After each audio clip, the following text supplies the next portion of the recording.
Hello, everybody, and welcome to this episode of the Ampere Developer Impact. I have the great pleasure this week of being joined by Emil Ivov, the founder of the Jitsi project and the VP of Product for the video platform and services at 8x8. Emil, thank you very much for joining me. Pleasure is all mine. So today we're going to talk about 8x8, its video services, and Jitsi. But first, can you tell me a little bit about yourself and how you came to be where you are today? First of all, again, pleasure to be here. I think the easiest answer to that question is I am someone who's always been passionate about communication over VoIP. So I got into open source and communication over IP in the early 2000s. In 2003, I was still a student back then. That's when Jitsi was born as an audio-video soft phone. And with the years, it evolved to be many different things. It was a messenger, then it became a video conferencing app that was handling video conferences as a client on your own computer. And then it became something that had server components, so that you would be able to offload some of the video conferencing to servers. And then those server components kind of became the whole essence of the project. That's when Jitsi Video Bridge was born. And then it turns out that Jitsi Video Bridge was a great way to connect WebRTC capable browsers so that people can have video calls over browsers connecting to Jitsi Video Bridge. And that ended up being a really useful project that many people were using, and that also became a reason for the little startup that was servicing Jitsi to be acquired by bigger companies. And that's how we ended up where we are today, powering the video services at 8x8. Okay, and we didn't say so explicitly, but Jitsi is an open source project that you started when you were a student in Strasbourg in, what, 2003, something like that? That's correct, 2003. And there's a funny story there. There was, back in the day, IPv6 was quite a trendy topic. And people were writing all sorts of apps to make sure, well, will this thing work with IPv6? And will that thing work with IPv6? Are there any issues that we're not foreseeing? And so the network research team at Strasbourg was looking for such projects. And I wanted to do voice and video over IP. So I thought, well, how about I do a little voice and video soft phone that can talk over IPv6. And I said, okay. So I did that student project. And, 2 weeks later, I went to my project advisor, Professor Thomas Noel, and I was giving him an overview of the project. And I said, well, look, it can do an audio video call with MSN. So the project is 80% done. And 20 years later, I suppose we're still working on the last 20%. So can you tell the story of how Jitsi came to support ARM64 as an open source project, and then talk a little bit about 8x8's journey to adopting ARM64 instances on OCI? Yeah, so it was primarily driven by the way our use of resources changed through the years. When we became part of bigger organizations, first we were part of Atlassian, and then we became part of 8x8. We started maintaining a cloud infrastructure that was running a number of video routers to support video calls. So the way that video conferencing works today, most of the time, is that every participant would send packets of their audio and video to a server, and then that server would take the packets from one user and send them to all the other users. Now, that's different from the way things were before, because before servers would be responsible for creating the composite images that everyone is seeing. Today, pretty much no one does this. Everyone is just selecting packets to forward. So there's a lot of packet copying on the servers, even though this is a much lighter way than the way people used to do it before. It's still rather CPU intensive. Okay. Now, all of this intensity is relative, right? Because it, for some people, when I was a student, just running one machine on the cloud was a significant expense to me. But for a company that has a business, running 10, 20 servers is nothing. So for a very long time, running 10, 20 servers was more than enough to support all of our video conferencing needs. Now, in 2020, all of this changed. I remember the first week into the pandemic, we published a message saying, well, we've ramped up our servers to about 80. And we were so proud because now we had 80 servers. Spoiler alert, 6 weeks later, we were at 8,000. So things escalated very quickly. This was probably one of the most intense weeks, periods of my career, because in a matter of this month, like every week, we were doubling the infrastructure necessary. And it's crazy how fast things grow when things are exponential. So with the number of servers, that there were a bunch of very interesting technological problems to solve, a bunch of bottlenecks that we hit that we never realized was there. I was kind of like, there's this image when you have a submarine movie and things get intense and you have all of these valves that are starting to explode, and there's a valve here and there's a valve there, and someone runs and closes this one and then closes that one. So there's the HA proxies are now having some sort of a deadlock, and now there's this other database actually. Now the log system is blowing up, and there's all sorts of things all over the place that are creating issues.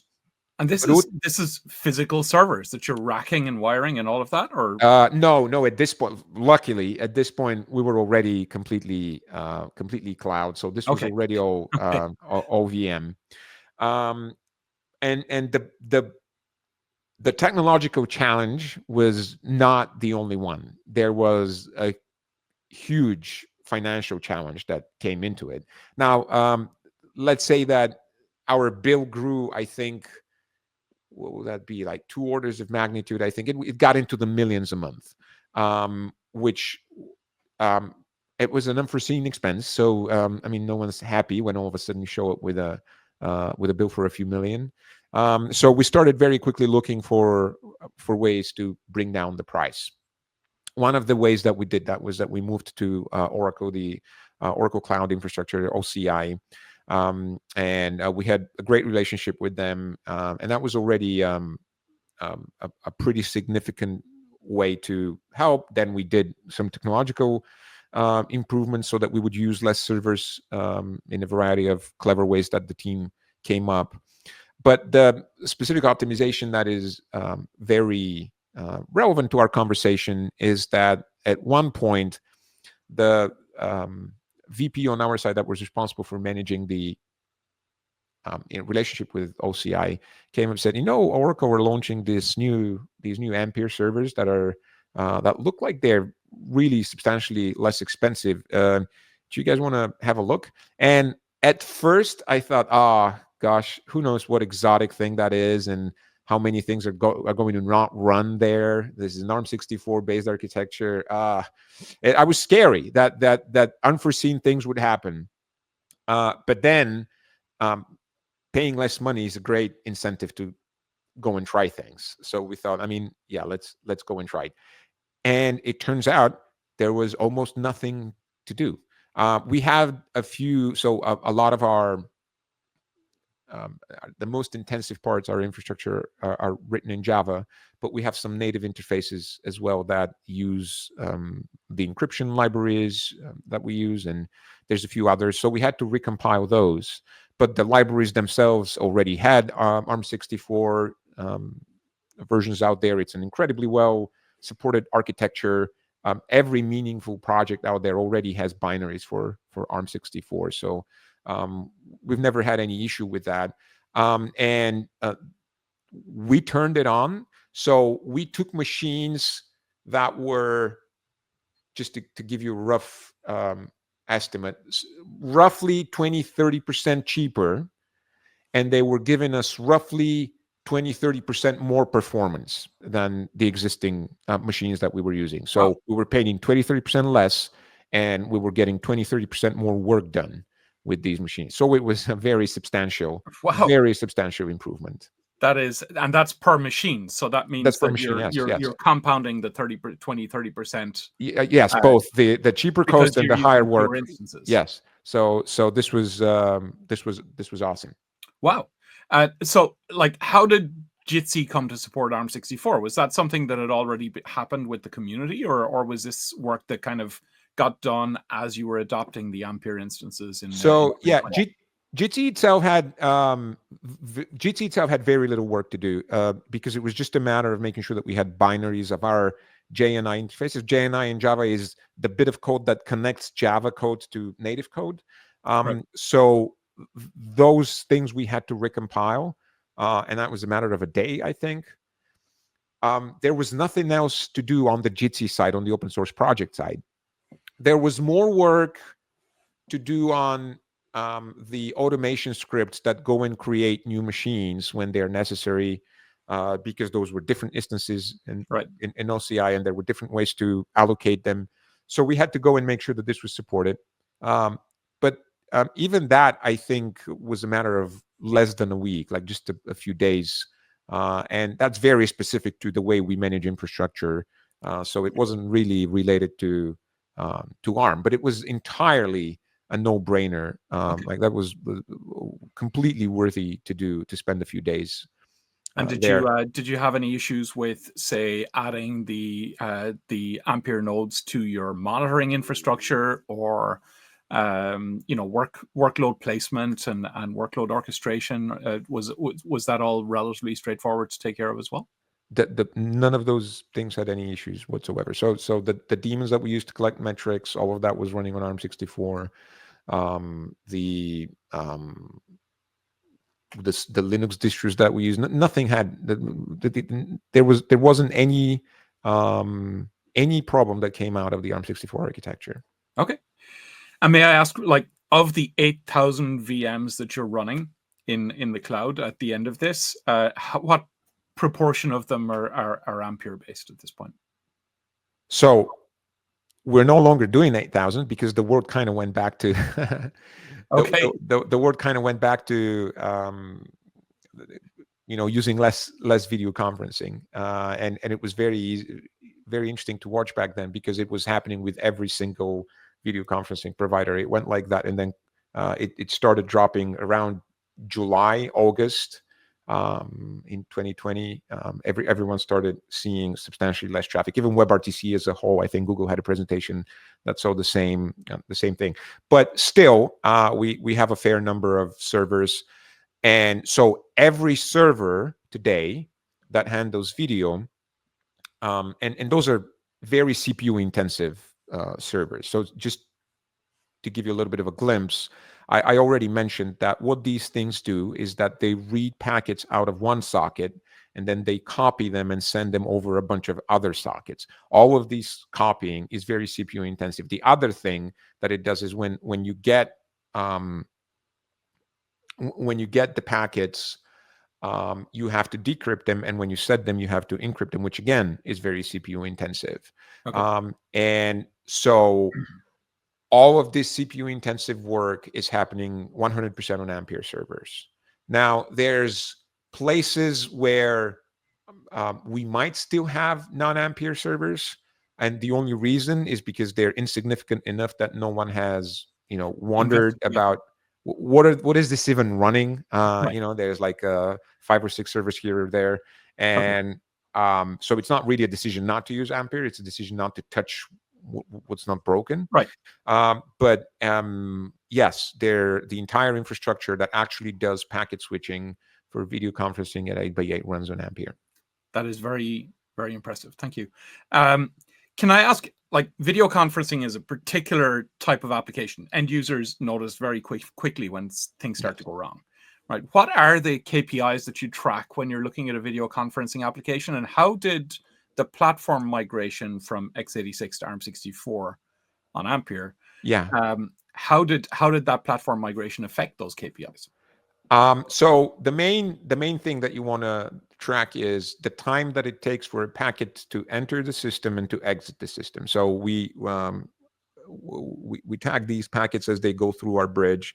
There's all sorts of processing that happen, and we want that latency to be as short as possible. We're talking about, really, if it gets above 5 milliseconds, things are not good. and usually we want it to be less than 1. And do you track like P90 latencies, P99? Yes, yes. Now, things can happen sometimes. Like some server could get overwhelmed because some allocation algorithm of users didn't work out well, and you may end up sending way too many people on a specific server, and so then you see a spike in that latency. But yes, you definitely want P99, P95 to be, so you definitely want P99 to be under less than 5 milliseconds, and P95 to be less than 1. And these are numbers that I'm quoting from memory, so don't hold me on that. But it's somewhat, it's those proportions, roughly. So with the move to Ampere, there was no change in packet flow. The way that things would usually go wrong is that a machine would get overwhelmed. There would be too much demand on the CPU. There would be not enough work being done to take packets out of queues as they arrive. These queues would grow longer. The time that it takes for a packet to leave that queue, be processed, be put on an outbound queue, and be sent, that time increases. That time, by the way, is visible to users as well. That time starts manifesting as latency. It can also start manifesting as packet loss, because as you start sending too much packets down the road with this entire queue, you may overwhelm the queues on various devices on the road to your end device. So you could see bad video or noise in your audio, interruptions. So this becomes very visible not only in metrics graphs but also for users. And again, it is possible. We live in an unpredictable world. It is possible that certain things would happen, and you would end up with a substantial load of users on a server, and you just want to make sure that when that happens, the spike would be as short as possible in time, the spike in this latency. And I don't think we saw any increase in the number of spikes or in the duration of spikes. There was no difference there, which is exactly what we were hoping for. So in short, the platform migration didn't have any significant effect on tail latencies, jitter for video. Well, as I said, actually, that wasn't entirely accurate. As I said, we did get a performance improvement for the money. So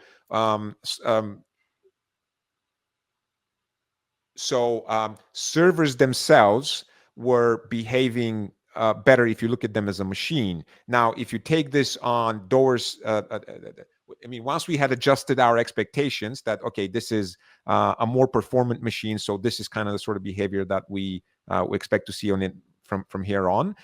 From then on, there were no surprises, and there was no unpleasant effects happening. Nothing. One of the concerns was if this is an ARM64, maybe we're hitting a deadlock somewhere that we weren't hitting with other, because of the thread models or whatever, we're hitting a deadlock that we weren't hitting with the previous architecture. And maybe for some reason, some spikes would start occurring more. That's what I meant when I said that we weren't seeing anything along those lines. Okay. But again, we did get more performant machines. So in general, the way that this translates is that we just started allowing more easily for more users to flock on a certain server. Okay. So again, you didn't see in the platform migration, there was no inherent increase in tail latencies. No. And you were able to put more users per machine. Yes. So you're using fewer instances for the same number of end users. Exactly. That's phenomenal. It is phenomenal. So tell me, what's next? What is do you have, presumably you're happy with Ampere servers for your video streaming. Is Ampere, are Ampere instances on OCI being adopted by other parts of 8x8? Are you seeing a growth in the deployment footprint? What are your plans going forward? Absolutely. There is. This is an outstanding task for many teams. We know that this is an easy access to reducing costs. So there's a number of projects. I think a bunch have already happened in places like, if I'm not mistaken, transcription, some of the things that do offline transcriptions that are not real time, some of the places that do recording, processing. I'm not directly involved in these. There's also places in the telephony world that are so where reliability and having no outages is so important that we run some of those still on bare metal servers. But as these move to the cloud, everyone is definitely looking at the Amperes first to make sure that we're getting the gains there. We're completely sold. There's no there's no reticence with regard to adopting the Amperes. This team adopted Ampere and they had those issues, so let's make sure that we test first. There's none of that. So the Amperes are always considered as one of the first options for anything we do. As for the video team, we also took on the meetings team at 8x8, took on, since we were the first team to start using LLMs. We kind of support the LLM infrastructure for 8x8 these days. And there's a lot of interesting synergies between ARM architectures and LLMs there. So I'm looking forward to see what sort of innovation will come out of there, and where, what will specifically would come out of Ampere. So this is one of the things that I'm excited about the future. Okay. I'm curious on the LLM front. Are you doing your own AI inference? Like, are you running something like Mistral or yes, or we are running Llama internally. We also rely on external providers. So this is really very dependent on the privacy requirements of our customers. Okay. Some of them don't want data to go anywhere but 8x8 where it already is. Others are comfortable trusting the partners that we trust. Others yet would go and connect their inference to whatever subscription they have. So this is all different, but there's definitely a chunk that we're responsible for. Okay. And there's definitely inference that we run as well. And this is for things like automatic subtitles or meeting transcription. There's the transcriptions. There's also summaries, and there's also things like summaries of meeting conversations, summary of contact center conversations. That's very useful when you have two agents, for example, in a contact center. Some, let's say, tier 1 support. You go and you describe their problem, and then they send you to a specialist. It'd be good for that specialist to receive the call together with a summary of what was the customer's problem. So that's something that happens. And then as you go forward, companies are trying to figure out also, can we also help the agents with the solution?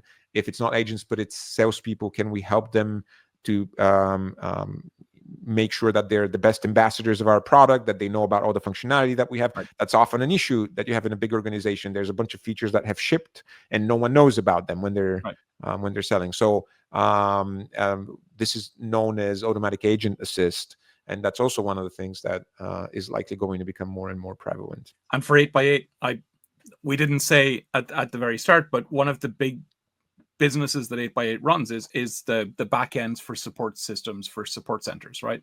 So things like RAG enabled knowledge bases and chatbots would be something that would be potentially important. 100%. And we have different integrations for those. The ones that we're doing right now is RAG enabled agent assist. So imagine, this was actually a demand from a specific customer. Imagine a customer calling and saying, calling a bike vendor, I'm interested in a bike for going on trails in the mountain.